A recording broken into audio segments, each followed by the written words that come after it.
পারবো আর একটু পরে আসছি।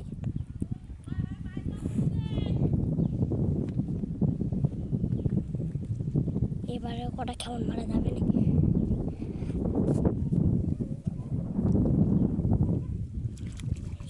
পড়েছে পড়েছে হ্যাঁ সে বাচ্চাটা আবার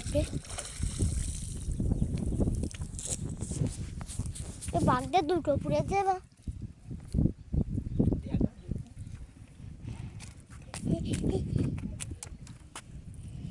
দেখেন যারা যারা বাগদা খেতে ভালোবাসেন তারা লাইক কমেন্ট সাবস্ক্রাইব করবেন।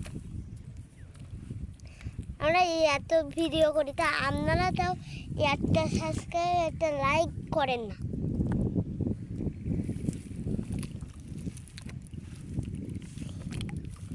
ওই থেকে আমাকে বেঁধে কেমন মারবো না কটা 10-11টা মারবো আমাকে